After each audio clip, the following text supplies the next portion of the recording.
Did you know that over 85% of grass-fed beef in stores is imported? Thanks to a loophole, foreign meat can be labeled product of the USA just because it's packaged here. That's why I trust Good Ranchers, where 100% of their meat is born, raised, and harvested in America. No shortcuts, no questionable imports, just high-quality beef, chicken, pork, and wild-caught seafood. And right now, with their New Year, New Meat promo, you'll get free ground beef, chicken, or salmon in every order for a year when you subscribe. Plus, use code KIRK for $25 off your first box. Support American farmers, honor our veterans, and get the best meat in the country. Go to goodranchers.com, American meat delivered. I was on campus on Friday in beautiful Tallahassee, Florida. We had thousands and thousands of students. Might have been the largest campus event we've ever done. My team tells me University of Georgia was a little bit bigger. Easily 3,000 to 4,000 students. But of course, the local papers say hundreds of people. That's nonsense. That's not what we're talking about today. As I was on campus, a young man came up and asked a question. He said, "Charlie, breaking news. Right here as we are on campus at Florida State University, Donald Trump and J.D. Vance just descended into a shouting match with Zelenskyy." I paused and I said, "Come on, what are you talking about? They're just there to sign a mineral rights deal. There's no way." He said, "No, I'm looking at it right now." I said, "All right, well, I believe you, but I'll have to see it for myself." I spent 3 hours on campus at Florida State University. We had amazing exchanges, phenomenal crowd, really terrific turnout. And then I opened up my phone, and there I saw it. The exchange that went around the world. By far, the most viral moment to date of President Trump's new administration. And you could just see there, that was the crowd at Florida State University. It was historic. It's what we have been waiting for, and we are going to analyze and break it down because we were not able to do that on Friday or over the weekend. And I thought about doing a show over the weekend. I said, you know what? This news is moving so fast that anything I say is just going to be outdated a couple hours later. So on Friday, Mr. Zelenskyy, wearing his Sunday best, showed up at the White House, strolled all in to the Oval Office, and sat down for a long meeting with President Trump, J.D. Vance, and Marco Rubio. Now, let me pause. The media is misrepresenting what happened on Friday. It was over a 40-minute discussion. Many people are only catching 30 seconds of it or 2 minutes of it. If you want to get the entire story, you should watch all 40 minutes. Zelenskyy needs America. America does not need Zelenskyy. Ukraine needs America. America does not need Ukraine. And then at a certain moment, things started to escalate. Things started to bubble up. J.D. Vance and Zelenskyy started to kind of go back and forth. The first 3/4 of the meeting were uneventful. Now, it's credit to President Trump for allowing the cameras to run, for saying, no, we want the American people to see all this. We want you to be in the room. And remember, this is why they hate Donald Trump, because he brings you into the room. He brings you to the table. You have a seat at the table. You see how the negotiations are going. If we are going to go to World War III, we want you to be able to decide who's in the right and who is in the wrong. Not leaks, not one-off accounts. We, the people, own the table.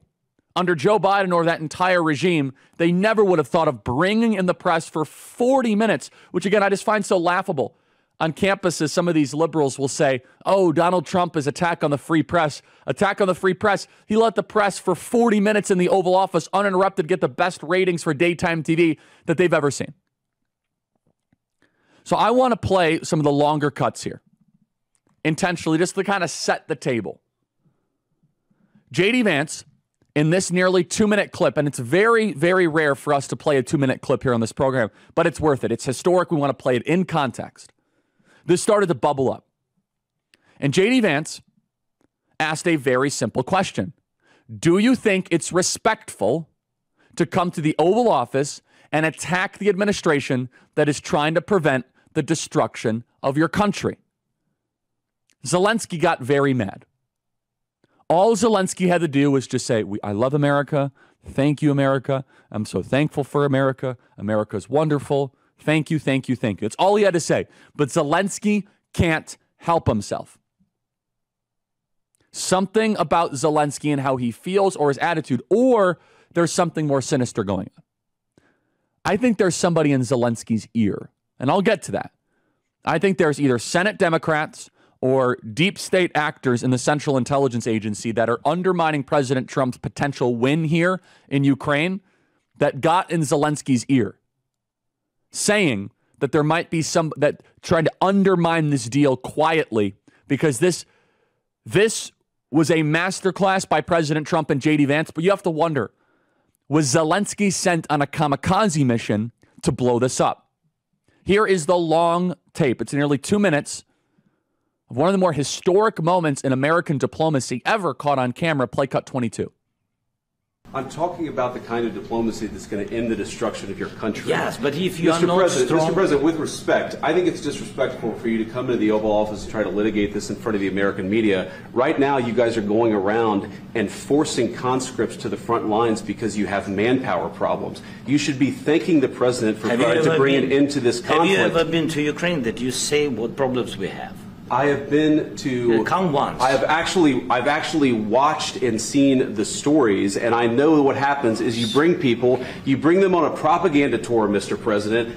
Do you disagree that you've had problems bringing people into your military? We have problems. And do you think that it's respectful to come to the Oval Office of the United States of America and attack the administration that is trying to prevent the destruction of your country? A lot of questions. Let's start from the beginning. Sure. First of all, during the war, everybody has problems, even you, but you have nice ocean and don't feel now, but you will feel it in the future.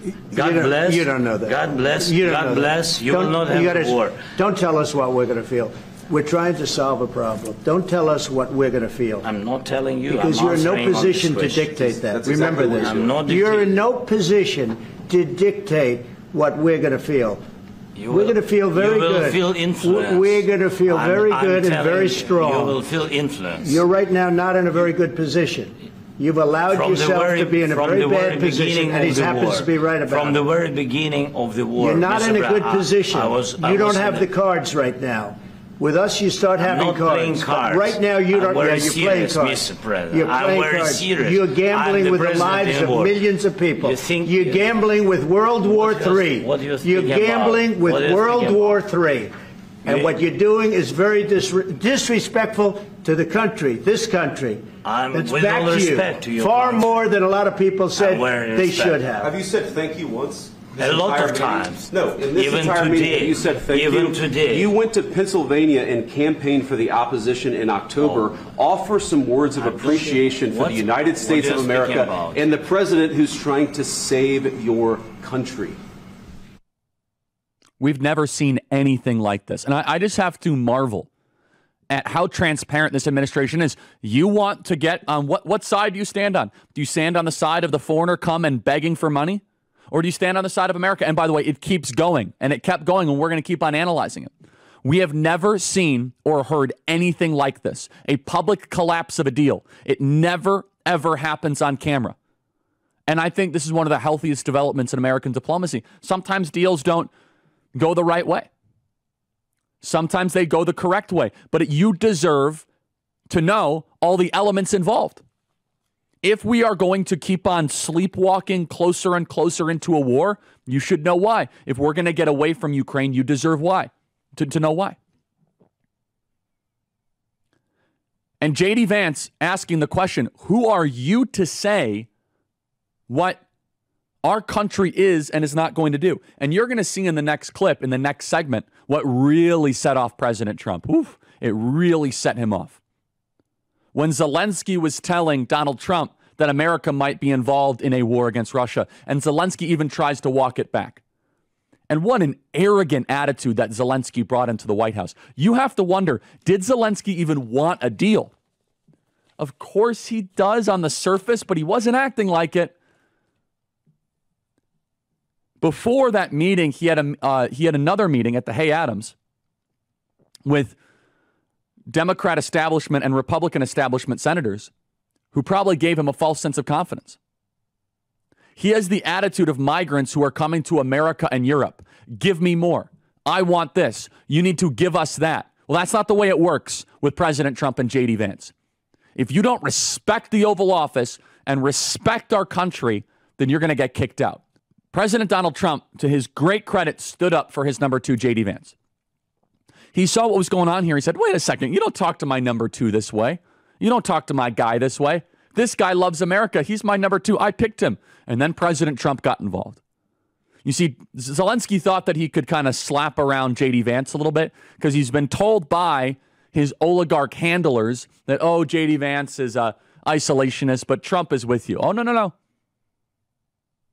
Zelenskyy antagonized this entire administration. He antagonized the American people with his smug, arrogant attitude. All Zelenskyy had to do was keep his head down and say, yes, sir. Yes, sir. Again, it begs the question, did Zelenskyy actually want a deal? Was Zelenskyy sent with an ulterior motive to blow this up and make President Trump look bad? Zelenskyy has no humility. It's just naked entitlement. Play cut 24.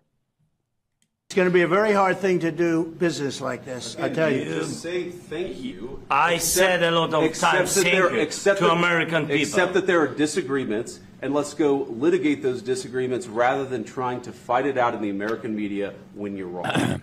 We know that you're wrong. But you see, I think it's good for the American people to see what's going on out here. I think it's very important. That's why I kept this going so long. You have to be thankful. You don't have the cards. Thankful. You're buried there. Your people are dying. You're again, running low on soldiers. Listen, you're running low on soldiers. It would be a damn good thing. And then you tell us, I don't want a ceasefire. I don't want a ceasefire. I want to go, and I want this.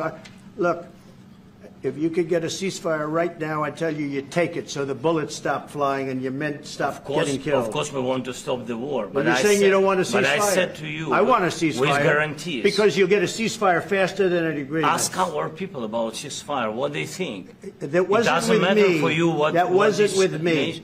That was with a guy named Biden, who was not a smart person. That was with Obama. It was your president. Excuse me. That was with Obama, who gave you sheets, and I gave you javelins. Yes. I gave you the javelins to take out all those tanks. Obama gave you sheets. In fact, the statement is Obama gave sheets and Trump gave javelins. You got to be more thankful, because let me tell you, you don't have the cards. With us, you have the cards. But without us, you don't have any cards. When people are in a war, it radicalizes them. They get obsessed and hateful. It's just how war is. It's understandable to a certain extent that Zelenskyy completely hates Russia. Who could blame him? But to be a statesman, you have to overcome it. The quick detail there is important. We're not talking about a peace deal. First, we're talking about a ceasefire to stop the killing that can then lead to a peace deal. Let's just have a ceasefire. Let's stop the killing and bring everybody to the table. But Zelenskyy, with his arms crossed, no, we're not doing that. In the art of the deal, President Trump says, without us, you're going to get obliterated. And then the Europeans are acting all uppity this weekend. You got Keir Starmer and you got the Germans. What are they going to do? With what army is the UK and the Germans going to support Ukraine? Trump is trying to tell them, look, stop trying to tell us that Putin is bad. We get it. Stop trying to get me to say that. I'm trying to make a deal. You see, President Trump actually understands the basic principle and idea of diplomacy. Because if President Trump goes on, oh, Putin's the worst person ever, he's a dictator, how is he going to pick up the phone to a Russian Federation whose relationship was severely damaged, if not broken and shattered by the Biden administration? So President Trump has a very difficult task. He has to resurrect and rebuild diplomatic channels with Russia, while simultaneously trying to get these lunatics in Ukraine to calm down and to mute their bloodlust. It's a very difficult diplomatic balance. Because President Trump, after this, has got on the phone with the Russians, and they have a million different complaints. We got sanctions on them. We've kicked out their diplomats. We're sending missiles into the interior of Russia. Our weaponry has been responsible for killing hundreds of thousands of Russians. They're not happy with us. And so President Trump is trying to show, no, this is different. We're going to stop offensive cyber operations against you, which was probably a bunch of nothing anyways, probably just a bunch of hocus pocus. And Zelenskyy is against it. Why? Because he says Putin violates ceasefires. Okay, well, we'll cross that bridge when we get there. There's a new president in town. But Zelensky's not someone who wants peace, and that's a tragedy. Because absent the United States of America backstopping Ukraine, Russia would take over the entire country, Ukraine, which would not be good. It'd be a tragedy. We don't want to see that happen. In just a second, we have Senator Markwayne Mullin joining us. I know that he is getting connected. I want to just play some of the media reaction to further set the table here, understanding how unpopular Zelenskyy has become. This is from CNN, Harry Enton, who does a very good job, I have to say. Play cut 3.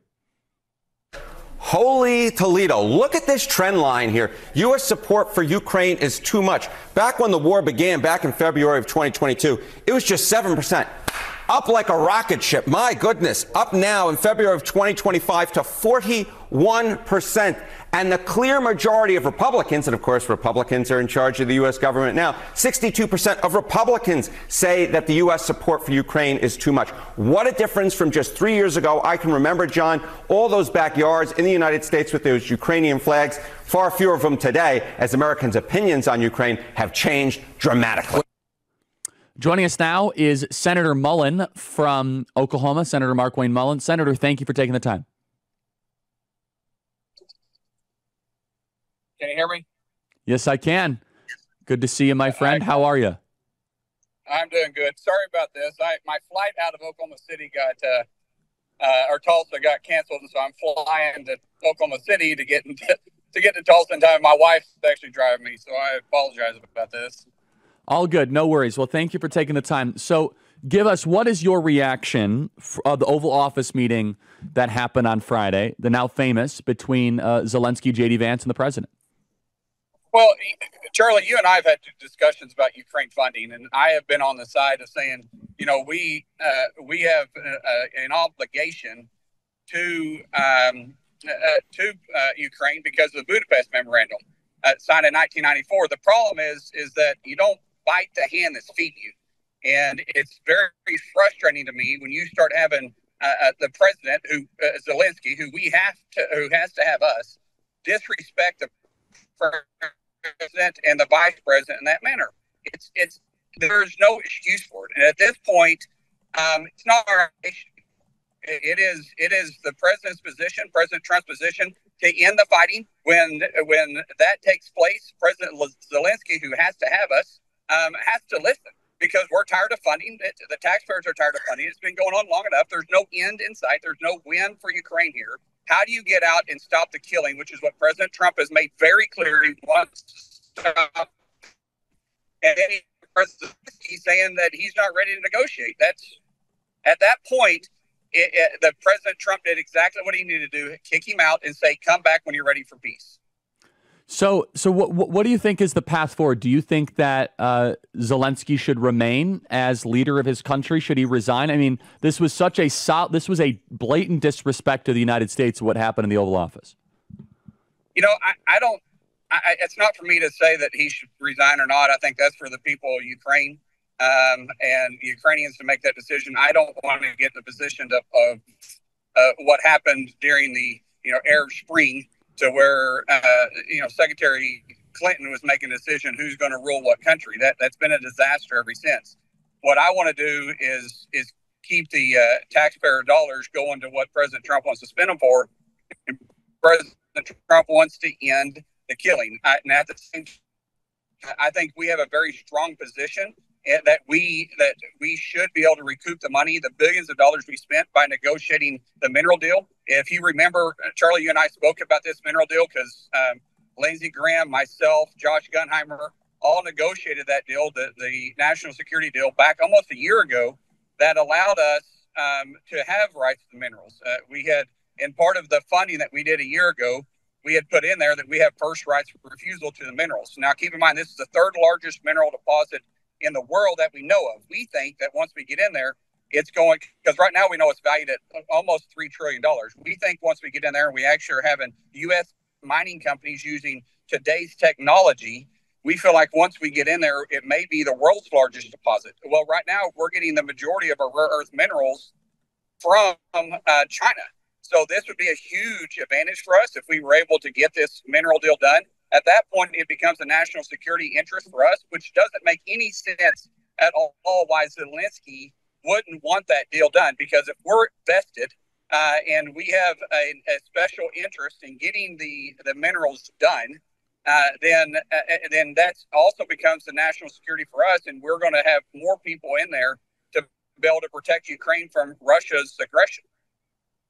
So Senator, just I don't want to indulge too much in this, but do you think at the very least that Zelenskyy had a false sense of confidence because of the meeting beforehand? I mean, where would he get off like this? Because it was trending fine. It would have been a win for America, a win for President Trump. Our audience is perplexed by this. I think, one, he was used to dealing with the passive administration of Biden, who couldn't remember one sentence past the next. He hadn't dealt with a strong leader like President Trump and our Vice President J.D. Vance. I think he got in there thinking he was going to. I think he thought the media was on his side. What he didn't realize is America has changed. The narrative has changed. People are tired of it. President Trump made it a campaign speech, literally, that he was going to end the killing in Ukraine. And the American people they want to make that happen. What I don't understand is how the left is getting off on all of a sudden saying that they're for this. I think it's a losing argument on their side. And plus, Zelensky's got a bad read on politics. Keep in mind, he went to Pennsylvania and campaigned for Harris. Vice President Vance brought that up, and that still is a sore subject. What Zelenskyy should have done, which obviously he didn't read politics very well, which most Europeans don't understand American politics. What he should have done is came in with his hat in hand, thank the president for his support, thank the president for trying to negotiate peace, thank the American people for the investment, and say, we would love to partner with you with the minerals that Ukraine have, and let's move forward. Instead, he wanted to air it out in front of all the cameras, which is a bad move, especially with President Trump. No doubt. In closing here, Senator, what is the path forward? Because it looks as if this is a broken deal. The Europeans are talking a big game, but you and I both know that they don't have the powder. They don't have the dry powder to do this. They don't have the economic might. They don't have the military might. They don't have the technological backing. They don't have the people. They don't have the military prowess. So what is the path forward here? Well, the path forward is that Zelenskyy comes to President Trump, apologizes to the American people, and says, we're going to give you a very favorable mineral deal and negotiate the best peace deal you can. And on the other hand, if he thinks the European Union is the backing he needs, good on them. Let the American people pull out. I've always said that we shouldn't be taking the lead on this to begin with. It's not in our backyard. It's Europeans' interest, not our interest. They got the gas line. Ukraine, remember, has the second largest natural gas line going into Europe. And if they want Russia to control all the gas to Europe, which means they'll control the entire economy, then that's on Europe. So if Europe wants to take the reins here, if Europe wants to think they can fight this war without us, great. It hasn't happened the last two times they thought they could do that. We had to get involved. But if this is one they want to do, then let America take a back seat and have at it. Senator, safe journeys and travels. Thank you for taking the time today, and good luck cleaning up this mess because it's a big one. Thank you. Thanks, Charlie. Appreciate you. Bye. So, look, the situation at hand is immense, but you got to love President Trump for standing up for our country and not allowing the metaphorical desecration of the Oval Office to happen there, which is basically what's happening. You're going to go pick a fight with our vice president? It's outrageous. Now, the media, how are they reacting to this? Predictably. But before I even get into that, I want to play this. Let's play cut 19. More of President Trump dressing down Zelenskyy. Play cut 19. Your country is in big trouble. Can I Wait a answer? minute. No. You've done a lot of talking. Your country is in big trouble. I know. You're not winning. I know. You're not winning this. You have a damn good chance of coming out okay because of us. Mr. President, we are staying in our country, staying strong from the very beginning of the war. We've been alone, and we are thankful. I said thanks you haven't in been this alone. cabinet, you and haven't not been only alone. in this cabinet. We gave you, through the stupid president, $350 billion. You voted we gave for you your military president. equipment, and you men are brave, president. but they had to use our military. Yes. What about if you didn't have our military equipment, if you didn't have our military equipment, this war would have been over in 2 weeks. Look, I'm not one to give, let's just say unique advice. But here's some good rules for life. If Zelenskyy actually wanted the deal, which I'm not convinced he did. Number one, you'd never interrupt a president of the United States, regardless of who that president is. But you especially don't interrupt President Trump. And you especially don't interrupt President Trump when your country is in total ruins and you have no leverage whatsoever. Again, I'm not confident that he intentionally sabotaged this. What I'm getting at is that there very well might have been a false sense of confidence of somebody whispering in his ear that if you play a strong man, it's all going to end up fine. In fact, we want you to stand up for Trump, stand up to Trump, that Trump will fold, that you need to do that. I think that somebody put that in his ear. And President Trump is dressing him down, as he should. You don't have the cards. And you could tell President Trump is getting so mad because he says, listen, I got guys on both sides of this deal here. I got to deal with you and I got to deal with the Russians. And President Trump is basically saying, we're trying to do this mineral thing, which is nothing for you. You don't have a country. Of course, you're going to give away half your mineral rights. You don't have a country. This is statecraft on display. And Zelenskyy going on and on about how he can potentially win the war. He will not win the war. Since the beginning, that has been clear and evident, despite the fact we've spent hundreds of billions of dollars.